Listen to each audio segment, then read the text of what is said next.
And welcome to KGW News at 5. I'm Tim Gordon.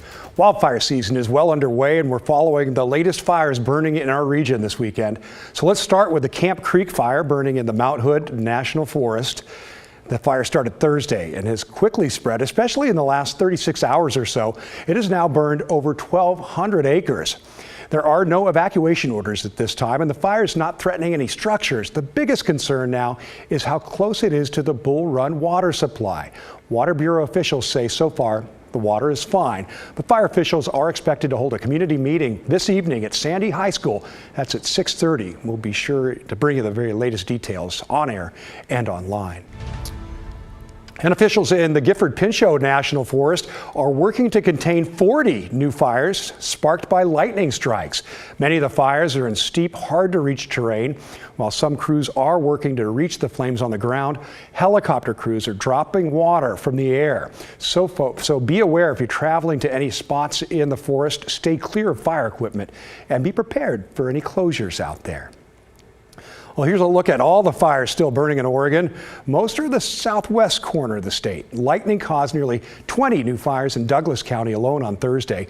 The governor has enacted the Emergency Conflagration Act to get more firefighting help to that area. And now to Hawaii, and new details out of Maui. Outdated power poles may have contributed to the start of the deadly wildfire in Lahaina. At least 115 people have been confirmed dead in the wildfires, and almost 400 are still missing. According to the Associated Press, many of the utility poles on the island were built in the 1960s. Some were leaning, and electrical wire was exposed. In the first moments of the fires, high winds brought many of those poles down, dropping power lines into dry grass below. The uninsulated wires may have sparked the flames. A 2019 report on the Hawaiian Electric Company said they had fallen behind replacing them and warned of a serious public hazard if they failed. All right, it is a stark reminder just how quickly wildfires can start, especially in these dry summer months. Ashley Grams joins us from the Weather Center now. And Ashley, we're seeing a break in the heat ahead, but that wildfire smoke is still a big factor. Right, Tim, you've probably looked out your window and seen some of that smoke. Here's a smoke map right now, and you can see where that Camp Creek fire is. It's creating a lot of red and purple on the map, and that means the smoke is fairly thick. So let's move forward in this smoke forecast just to see how quickly this moves. You can just see that plume engulf the Dalles and move east across our state. That's kind of missing the metro area, even though we are seeing some haze right now. So you're going to want to pay attention to those air quality alerts because this is not going anywhere in the next day. You can see tomorrow when you're waking up heading out to work, definitely going to see some significant smoke from that, especially if you're in the Hood River, the Dalles, the Gorge, those areas. But let's take a look at the rest of our headlines here. Hot and hazy weekend, but we do have some thunderstorms brewing in the Cascades. And as Tim said, temperatures are going to cool down. Let's talk about that cool down and that rain coming up. All right, Ashley, thanks a lot. Switching gears now, some teachers in Southwest Washington are planning to strike this week if they can't reach a contract deal. That includes educators at the Camas school district. The start of the new school year is set for tomorrow, but if an agreement is not reached with the district, teachers say they will go on strike, delaying the first day of school. The teachers union is asking for a close to 9% raise and more funding for music, PE classes, and for libraries across the district. Both sides are trading proposals back and forth this afternoon, trying to get a last-minute deal. Well, teachers in the Evergreen School District are also threatening to strike if they can't finalize a contract. The school district and the teachers union plan to resume negotiations starting tomorrow morning. They're asking for better salaries, adequate staffing, and more support for students with special needs. If no deal is reached by Tuesday afternoon, teachers say they'll move ahead with a strike. Classes are scheduled to start in Evergreen on Wednesday. Well, Portland Public Schools are back in session in just a couple days, but uncertainty remains for sports teams at one high school. At Grant, athletic teams are scrambling to find new places to play after it was decided the Grant Bowl field needs to be replaced. Thomas Schultz joins us. And Thomas, this also means students are going to have to travel for home games, right? Yeah, it does, Tim. For the girls' soccer team, they'll have to travel 7 miles to Delta Park. That means students will leave an hour early from school for home games just to get to the field on time, and understandably, parents and students worry this could lead to lost learning.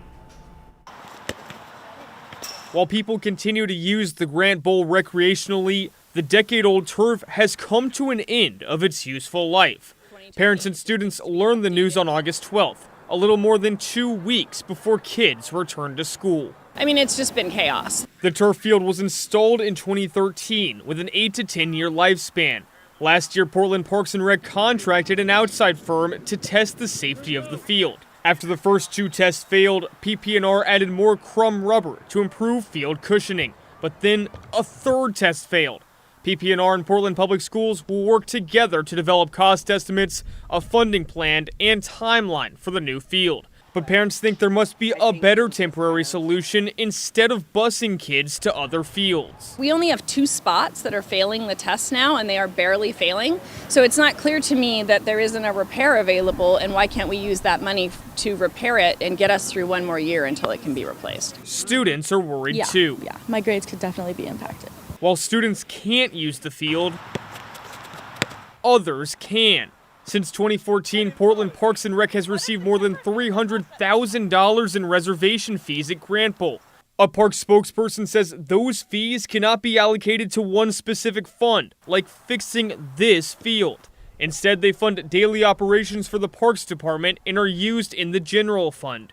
It's not fair. This doesn't make any sense. Like, this is a field that people want to use. They're willing to pay for it. Now, despite declaration that the field will be ready by next school year, parents are losing faith.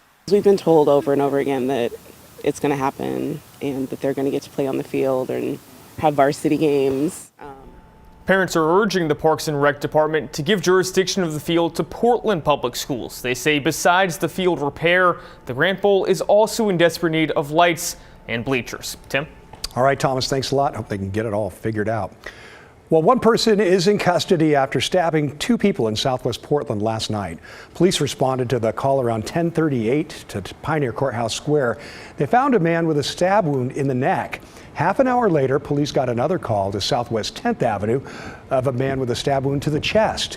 Both victims are expected to survive. Within 10 minutes of the second stabbing, police were able to find a suspect and take them into custody. Any witnesses who may have seen either stabbing is asked to call police. And a heads up that Blue Lake Regional Park will be closed until next spring for renovations. The park is located south of the Columbia River in Fairview.